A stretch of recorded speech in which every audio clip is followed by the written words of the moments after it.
Hello guys, this is FortDefender and welcome back to yet another Pokemon TCG video. Today we're going to be breaking apart this deck and I'm going to explain how it works using some of the newer cards that I really enjoy. So let's get started.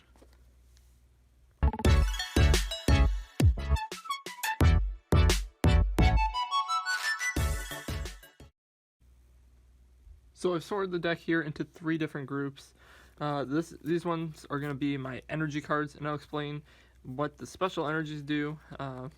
There's special rules for them in the deck. I'll go through that, some of the special energies. These are all trainer cards. I'll explain why I'm using these trainer cards. And then these are the Pokemon in the deck, which I'll explain. And I'll also have like a deck list if you guys want to see. Probably in the description so you guys can look at that. But I think first we're going to break down the Pokemon. Okay, so the cards of this deck. So let's break it down. First we got the non-Vs and non-GXs right here. We have Sandaconda. So we have the evolution card for it. Let's break it down. It's got Coil, which is insane because it says during the next turn of this Pokemon's attacks, do 120 more damage to your opponent's active Pokemon. Pair that with Skull Bash and you've got quite a threat with 220. I think that's just a really good card. And if you're trying to stall the setup, you got Sand Attack on the Silicobra, which has a chance of preventing the damage done to it. So I really like that. Then, this Corsola card is here because the Perish Body, there's always a chance that you could use it as a target, have an opponent's really big Pokemon, knock it out, you send it in there as a target, and then there's a chance that you just automatically KO it, which is insane. Then this Mimikyu. Then we got this Mimikyu card here that says Heal Jamming is its ability, which prevents the opponent's bench Pokemon from being healed, which I think just having Mimikyu on the bench as a threat is a really good card, especially for this deck. I really like it. Then Runerigus, the Spreading Spite. If you use Mad Hammer 3 times, you get yourself down to 10 HP there. You'll have 90 damage counters on you, which makes you do 180 to your opponent's Pokemon any way you would like, which I think is just an insane combo if you pair it right. We also have this Alcremie V card. Yes, I do not have the VMAX of this deck. That's not the intention of this card. The intention of this card is to heal my bench Pokemon with Sugar Sprinkles, and then also with Sweet Splash, we can prevent basic Pokemon from attacking. So that's really helpful. Then this Lucario is just like a first turn, put it out there, let it do some damage, 40, and then 20 to 1 the bench. That's really helpful. 180 is pretty basic. It's just there to be there to kind of help keep the deck together. Then we also have this Giratina and Garchomp GX card, and I'll explain more later with the trainer cards and how this card is so good in this deck. But overall, this card is insane. Doing 40 damage is one attack to any Pokemon, and then doing, if it already has damage, doing 240 damage for its slash attack, and then GG end is just not fair. You can shuffle Pokemon away. Well, actually, you discard them. So they're just gone from your opponent's side, so that's really helpful. Then I'll explain more about this Ditto. I'll come back to it, I promise. We got Gardevoir VMAX. I just think that having it and its ability to heal, it just makes it really tanky, and it sticks around for a long time. Unless your opponent's got Steel, then that's the problem.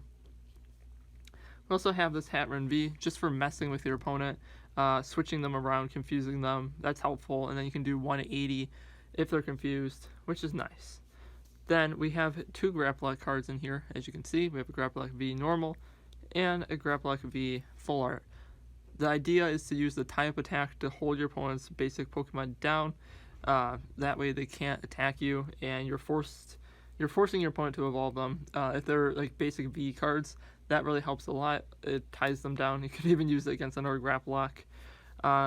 Galar Corsola. As you can see, I really like doing damage to the opponent's bench. As you can see with the Runerigus and the Giratina and the Lucario, I really like using cards that do that, and that's what this Corsola V is doing. It can hit the opponent's bench Pokemon. Cramorant, also fitting the theme, allows me to search for 2 cards in my deck, which is just really good, and then discarding all energies to do 160 to a Pokemon of my choosing. Paired with this deck, it allows you to really take out the bench Pokemon. Don't let your opponent get set up.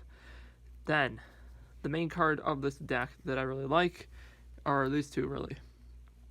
it's Dragapult V and Dragapult VMAX.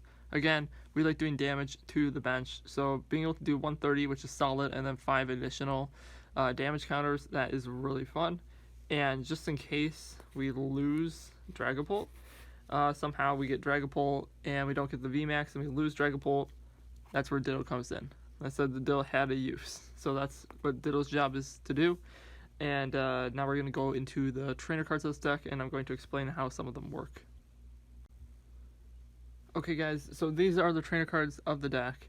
As you can see, we have multiple ball guys here, multiple Skylas, and a ton of Sonias. Sonia, to me, is pretty much Professor's Letter as a support card, but it allows you to get those bench Pokemon set up, which I really, really like.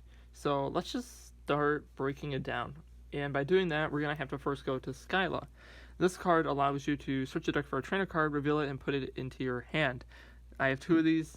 The reason why is because usually my idea is to go for Ball Guy. We want to get 3 different item cards with the word Ball in their name, which by looking at these cards over here, we have Cherish Ball, Quick Ball, Great Ball, and 2 Pokeballs. The idea is to grab the Cherish Ball, immediately get the Giratina GX card into play because it's so good, grab a Quick Ball so we can look for a basic Pokemon, which would be our friend here, the Dragapult V, or if we can't find the cards we're looking for, then we go for the Gapploct V to hold your opponent down. But the third card, that's kind of your choosing. You could go for the Pokeball here and search your deck for a Pokemon, reveal it, play it, which would be VMAX, if you could pull it. That's the problem, you have to get heads. Or you could take a risky gamble, go for the Great Ball, and look at the top 7, and really hope it's there. But that option's always there if the Pokeballs are somehow in the prize cards. But Ball Guy and Skyla really tie around the entire deck. It's way faster to get these cards through getting Skyla and then Ball Guy. You have 4 chances right here to get, they're essentially 4 Ball Guys, that's the equivalent, as long as they're in the deck, which allows you to grab a lot of these cards here, which are used to set up. If you already have one of these somehow and you're looking pretty good, you can even go for an air balloon to give yourself more freedom.